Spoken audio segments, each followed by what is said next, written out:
धन्यवाद शैली जी। ये जो महिला प्रशिक्षण संस्थान का यहाँ जो कार्यक्रम है, मुझे लगता है कि जितने बॉडी और जिन लोगों का परिचय वो अपने आप में ही इतना पूरा आज का कंटेंट जो डेवलप हुआ है वो अपने आप में बहुत महत्वपूर्ण है। उन सबके लिए एक बार जोरदार तालियां। आप अपने लिए ताली नहीं बजा रहे अपने लिए तो ताली बजाइए। ये अच्छा हुआ कि मैंने परिचय की बात रख दी, क्योंकि यहाँ पे तो इतना टैलेंट है मैम शैली जी आपके यहाँ पे, और सम्मान, लोग जनरली सम्मान लेने के लिए भूखे रहते हैं, लेकिन आपने जो सम्मान दिया इसलिए शैली जी और पूरी संस्थान को भी सब लोगों को सम्मान देने के लिए जो इकट्ठा किया, इसके लिए भी आपका बहुत बहुत अभिनंदन। ज्यादा नॉमिनेशंस हमारे पास आए थे देश भर से। नहीं, वो दिख रहा है जो कंटेंट आपने यहाँ पे इकट्ठा किया है, जिन लोगों को यहाँ रिकॉग्निशन के रूप में आप दे रहे हैं, जिनका परिचय यहाँ पता चला, जितना कंटेंट के रूप में आप काम कर रहे हैं, और अपना विश साहब ने भी मुझे बुलाया, इसके लिए भी मैं इनका अभिनंदन करना चाहता हूँ। देखिए, मैं थोड़ी बात यहाँ पे कुछ कहना चाहता हूँ। कहूँगा कि विकसित भारत की जो परिकल्पना है, तो आप लोगों ने बजट इस बार सुना है? हिंदी में सब कंफर्टेबल है? जी सर, जी सर। नहीं, you I will be speaking some points in English also. Everybody must have heard the budget this year, है ना? हम कब से लगभग we came to power in 2014, Modi ji प्रधानमंत्री बने, तब उन्होंने कुछ दिनों बाद कहा कि हमें विकसित भारत को बनाना है। विकसित भारत को 2047 में हमारा लक्ष्य है कि India should become a developed country. अब उसके बाद अब कई लोगों का सबसे बड़ी इंपॉर्टेंट बात है कि what is the definition of विकसित Bharat, what is the vision, वो हम क्या चाहते हैं। इस बार बजट में बहुत क्लियरली उस विजन को प्रधानमंत्री मोदी जी ने रखा है।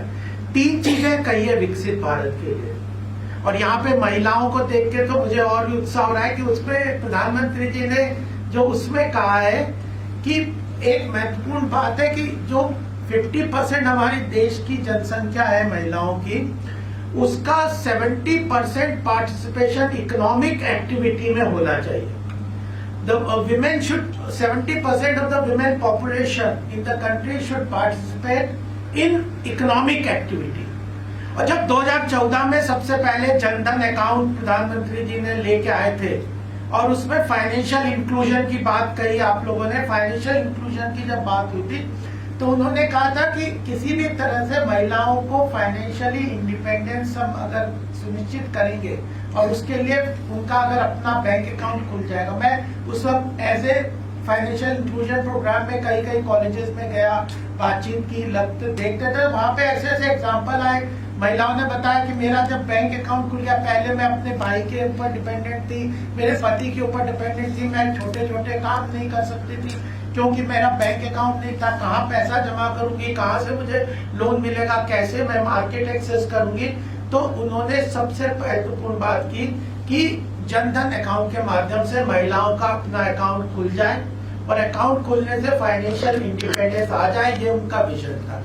और उसके बाद जितनी भी स्कीम्स अगर आप देखें, चाहे उज्ज्वला योजना देख लें, प्रधानमंत्री आवास योजना में भी प्रधानमंत्री जी ने महिलाओं के नाम पे, स्पाउस के नाम पे मकान बनने की बात की है।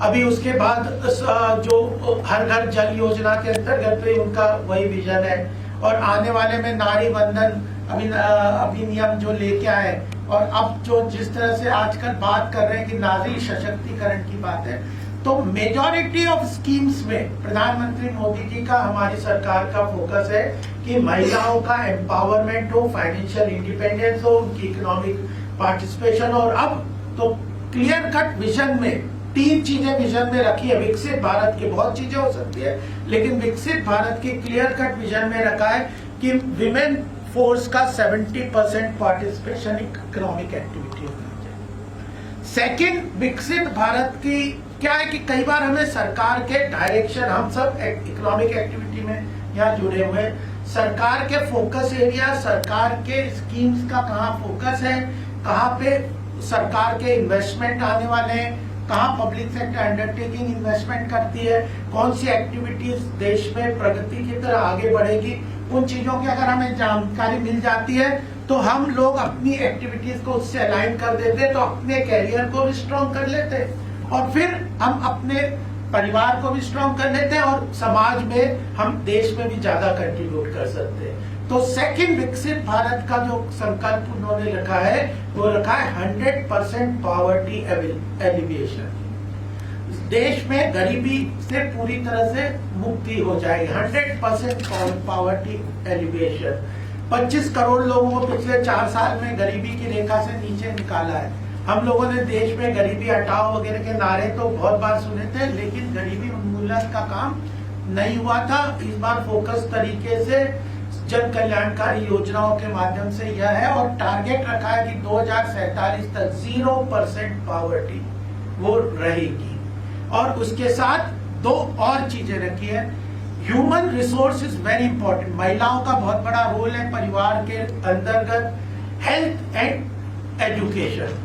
अगर विकसित भारत को बनना है तो हमारे यहाँ पे जो ह्यूमन रिसोर्सेज है उसका एम्पावरमेंट है, उसका सशक्तिकरण भी बहुत जरूरी है और that will come from education. If we are educated, if our population is educated and having good health, तो फिर हमारी ह्यूमन रिसोर्स अच्छी स्ट्रांग होगी और ह्यूमन रिसोर्स अगर अच्छी स्ट्रांग होगी तो हम लोग विकसित भारत के अंतर्गत अपनी उस परिकल्पना को ले पाएंगे।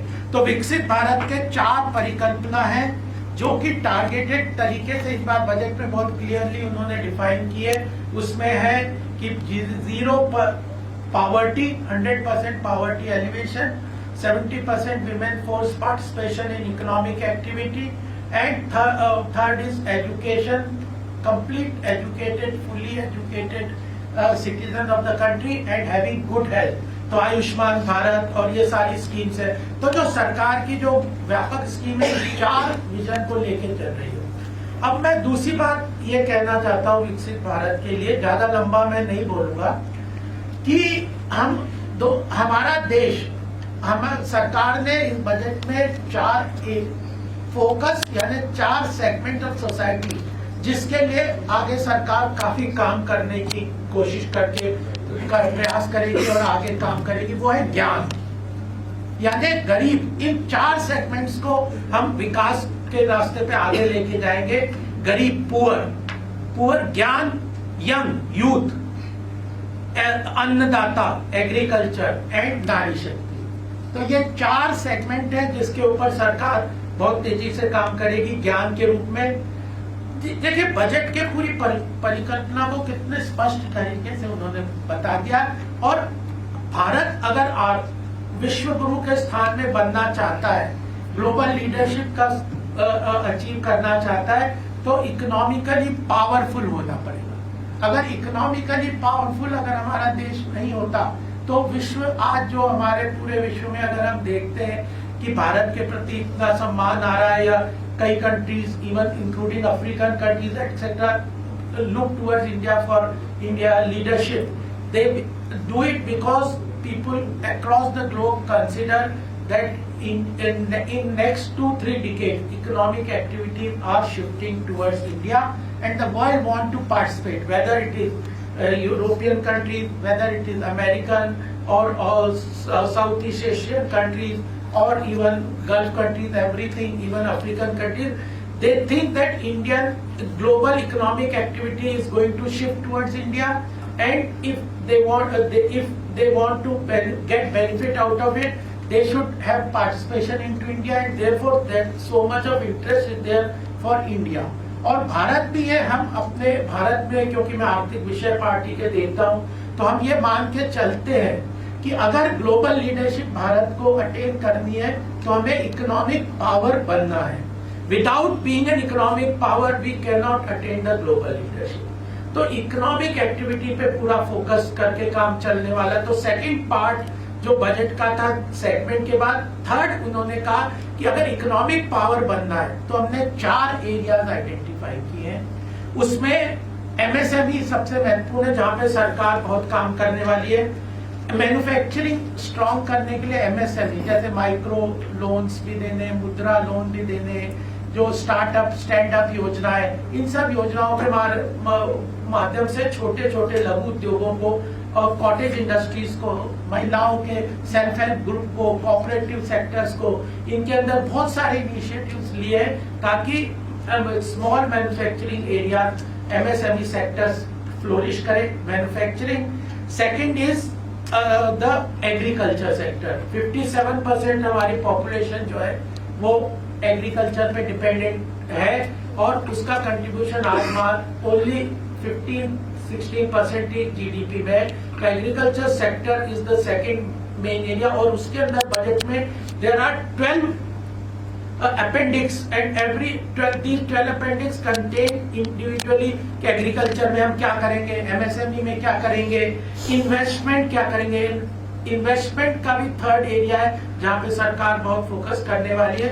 उसमें इन्वेस्टमेंट में पीपल इनोवेशन, जो आपने कहा था इनोवेशन का, आपने बात की थी ना, इनोवेशन और investment in people and innovation, इसमें काम करेंगे और एक्सपोर्ट, इस चीज के एरियाज को काम करें। और सरकार ने अपने लिए भी बिल्कुल कट आउट किया हुआ है कि हम 6 एरियाज में स्ट्रांगली रिफॉर्म करेंगे, रिफॉर्म, परफॉर्म एंड ट्रांसफॉर्म। इसलिए 6 एरियाज में there will be big reforms in the country, तो वह भी पूरी तरह से सरकार काम कर रही है। मैं ट्रांसफॉर्मेटिव रिफॉर्म कमेटी के बारे में भी सरकार ने पूरा एक परिकल्पना रखी है। So government is very focused on creating a strong economy for the country. From the strong economy, the Prime Minister considers that India with a strong economy will be able to attain leadership areas. 2 areas मैं बोल के अपनी बात को समाप्त करूंगा यहाँ पे कि एक है, देखिए अगर भारत आर्थिक रूप से महाशक्ति बनने के लिए आगे बढ़ेगा तो कुछ एरियाज आइडेंटिफाई करने होंगे जहां पे अच्छा काम करने की पोटेंशियल है भारत में। उसमें एक है नॉलेज इकोनॉमी। सदियों से चल रहा है कि इंडिया है स्ट्रॉन्ग, चाहे आर्टिफिशियल इंटेलिजेंस को ले लो, ब्लॉकचेन टेक्नोलॉजी को ले लो, चाहे उसमें सॉफ्टवेयर इंजीनियर डेवलपमेंट को ले लो, गेम थ्योरी को ले लो, स्टार्टअप इकोसिस्टम के लिए फिनटेक को ले लो, स्पेस टेक्नोलॉजी को ले लो। इसमें knowledge economy is one area. और जहां पे सेकंड, जहां पे आप लोग बहुत बड़ा कंट्रीब्यूट कर सकते हैं, जिसमें हम लोग बहुत काम करें, वो है कल्चरल इकोनॉमी। एक बहुत बड़ा एरिया आइडेंटिफाई किया हुआ है हमारी सरकार ने, वो है कल्चरल इकोनॉमी में। क्योंकि भारत का जो सांस्कृतिक धरोहर है वो बहुत ही स्ट्रॉन्ग है। आर्ट है, म्यूजिक है, डांस है, फूड है, फेस्टिवल है, आर्किटेक्चर है, ये सारे एरियाज में भारत की बहुत स्ट्रॉन्ग प्रेजेंस है, लेकिन इनकी इकोनॉमिक कनेक्टिविटी स्टैब्लिश नहीं हुई है। हम देखते हैं जिसको हॉबी की तरह लेते हैं, we take this activities at many, जैसे हाउसवाइफ भी हैं, वो सब भी कई तरह के, मैं देखा भी जीआई कॉन्क्लेव किया था हमने, तो उसमें लोग कढ़ाई, बुनाई और कई तरह के फूड आइटम्स और ये सब बनाते हैं, लेकिन उनको आईपीआर के अंतर्गत उन्होंने रजिस्टर नहीं कर रखा, उसकी ग्लोबल वैल्यूएशन नहीं कर रखी, उन चीजों की इकोनॉमिक और सोशल लिंकेजेस भी स्टैब्लिश किए। तो उसके ऊपर भी सरकार बहुत काम कर रही है कि ये जो art, music, dance, food, festival, architecture, ये सब एरियाज है जो कि हॉबीज की तरह है, उन एक्टिविटीज की इकोनॉमिक कनेक्टिविटी स्टैब्लिश करें, उनको फाइनेंसिंग स्ट्रक्चर करें, उनको इंटेलेक्चुअल प्रॉपर्टी राइट के अंदर ग्लोबल रिकॉग्निशन प्रोवाइड करें, जेम मार्केटिंग के अंतर्गत उनको मार्केट एक्सेस दें, ओएनडीसी के अंदर स्पेशली स्टेटमेंट बनाए कि छोटे छोटे घर में बैठे हुए जो प्रोडक्ट कॉटेज इंडस्ट्री को कैसे बनते हैं, उन प्रोडक्ट्स को कैसे मार्केट एक्सेस उनको मिले। इस सारी चीजों में सरकार बहुत काम कर रही है और मुझे लगता है कि आप लोग इस कल्चरल इकोनॉमी के कॉन्सेप्ट पे अगर आप अपनी एक्टिविटीज को आगे बढ़ाएंगे महिलाओं के रूप में, तो जो आर्थिक रूप से ऑर्गुमेंट हो जाती है परिवार की इनकम और इनकी इकोनॉमिक एक्टिविटी स्टैब्लिश हो सकती है और भारत की जो स्ट्रॉन्ग पोटेंशियल है ग्लोबल लेवल पे वो स्टैब्लिश होगी और भारत आर्थिक रूप से महाशक्ति और विकसित भारत के रूप में स्टैब्लिश होगा। तो मुझे लगता है यही कुछ बात करनी थी। और एक बात और बता दूं आपको कि हम लोगों ने एक सोशल स्टॉक एक्सचेंज भी क्रिएट किया है। नेशनल स्टॉक एक्सचेंज का आप लोगों ने सुना होगा ना, उसमें कॉर्पोरेट लेवल पे तो फाइनेंसिंग होती है।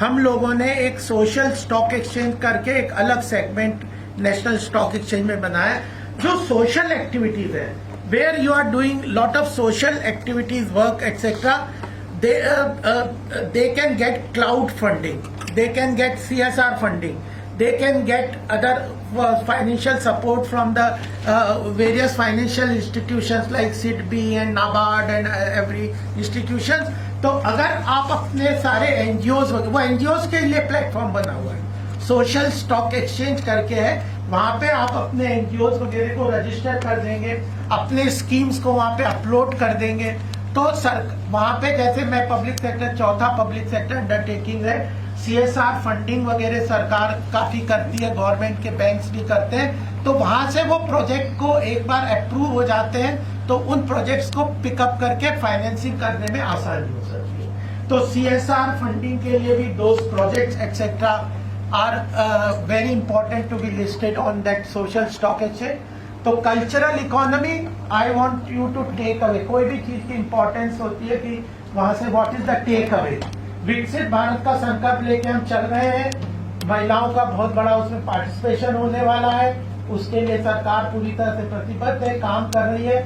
उसके लिए हम लोगों ने जो कल्चरल इकोनॉमी को बहुत स्ट्रांगली आइडेंटिफाई किया। आप कुंभ को देख लीजिए, अयोध्या को देख लीजिए, और भी सारी एक्टिविटीज को देख लीजिए, cooperative sector, self help group के, तो उसके अंतर्गत भी बहुत काम कर रहे हैं। और stock exchange, social stock exchange, तो मुझे लगता है यह बात मैं आप सबके सामने कहूँ। और मुझे तो प्रधानमंत्री बार बार कहते हैं सुनना ज्यादा चाहिए, बोलना कम चाहिए। जब मौका मिले तब अपनी बात को रख दो एज एन इंफॉर्मेशन, बट सुनना। आज मैंने आप लोगों को जो सुना तो हमें बहुत अच्छी मुझे लगा कि कितना अच्छा टैलेंट आप लोगों ने यहाँ इकट्ठा किया है। आप लोगों को बहुत शुभकामनाएं और भविष्य में आपका उज्जवल भविष्य हो। पद्म अवार्ड भी देखिए आप यहाँ पे, पद्म अवार्ड आप कौन पद्म अवार्ड में, हाँ, तो पद्म अवार्ड को भी कितना खोल के रख दिया है। इतना नहीं तो पहले जगह जगह हम चाहते हैं कैसे कैसे लोगों को कहाँ से चुन के उनके टैलेंट को आइडेंटिफाई करके पद्म अवार्ड के रूप में दे रहे हैं। तो बहुत अपॉर्चुनिटीज क्रिएट हो रही है। हम सब लोग सामूहिक रूप से इस काम को करेंगे तो मुझे लगता है कि हम अपनी भी उद्देश्य को पूरा करेंगे, परिवार का भी उद्देश्य पूरा करेंगे और देश का भी उद्देश्य कंट्रीब्यूट करते हुए पूरा करेंगे। बहुत बहुत धन्यवाद। नारा एक बार जरूर लगाएंगे, हाँ जी, जोर से दोनों हाथ उठा के, जितनी तेज आवाज में आप बोल सकते हैं। भारत माता की जय, भारत माता की जय, वंदे मातरम, वंदे मातरम।